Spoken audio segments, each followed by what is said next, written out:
한국 고대 명상. 카르마는 어디에서 오는가? 두 번째 이야기. K명상이 언제부터 존재했느냐의 질문은 우리를 당황케 한다. 유불선은 유교, 불교, 선도의 줄임말이다. 선도가 K명상이다. 삼국사기와 삼국유사는 고구려, 백제, 신라의 삼국 이야기를 펼치면서 그 이전의 고조선 시대의 신화를 마늘을 먹는 곰에서 단군 임금의 설화로 폄하한 역사서다. 필자가 중학교 때 주말 시험에 매번 등장하는 주제다.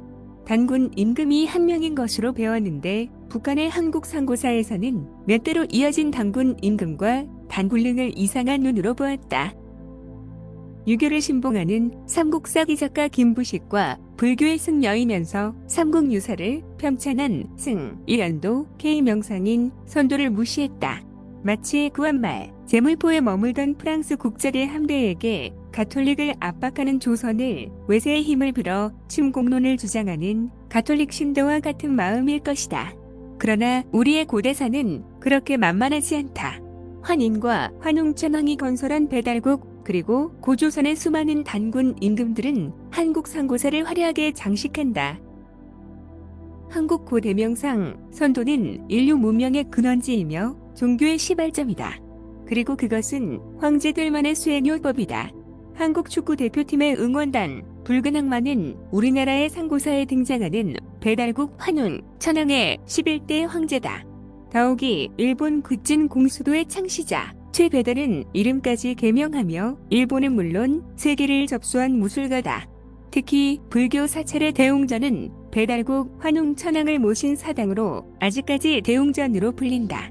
큰 길을 한길이라 부르는 한자의 큰 대자에 대웅은 환웅 천황의 현대어다. 나라에서 본래부터 대대로 전해오는 도가 있으니 그것이 현묘지도이니라 하며 통일 신라말의 문장가인 최치원의 석벽본에 K명상이 기록되어 있다. 한국 고대 명상은 몸 공부, 기 공부, 마음 공부의 삼박자를 수행함으로써 성통공한 깨달음을 얻을 수 있음을 천명하고 있다. 그러나 불교에서는 마음법을 강조하기 위해 육신은 언제나 욕망으로 가득 찬 혐오 대상으로 낙점하며 고행의 표적으로 지적한다. 우리의 탐욕과 이기심이 육신에서 나오는 것은 확실하지만 강건한 육체와 부드러운 몸 동작은 기를 담는 그릇으로 항시 근육 운동과 스트레칭을 함께 해야 한다. 그리고 마음을 내려놓는 마음 공부와 영혼의 세계를 감지할 수 있는 기 공부만이 진정한 깨달음을 얻을 수 있을 것이다.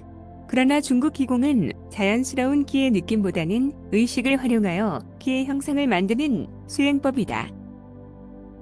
따라서 손바닥에 뜨거운 물체가 있다고 가정하면서 생각의 파장을 조장하는 의념수련이다.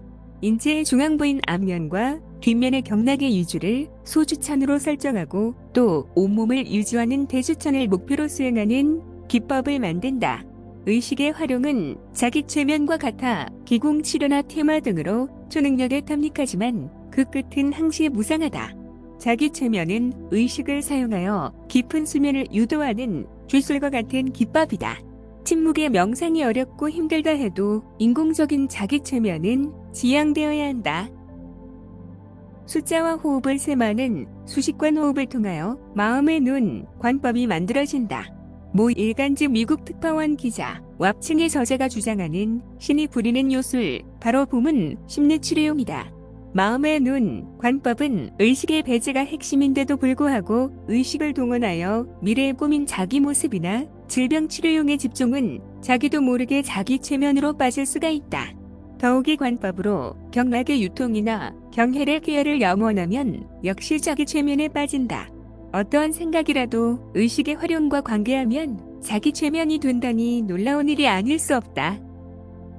오로지 의식이 배제된 마음을 내려놓는 무심으로 집중을 강화해야 한다. 집중이 깊어질수록 마음의 눈, 관법은 기의 감각이 확대되어 수행의 재미에 흠뻑 빠지게 된다. 하지만 어느 날 언뜻 가슴이 답답해짐을 느낄 수 있다. 기수련 때문인가?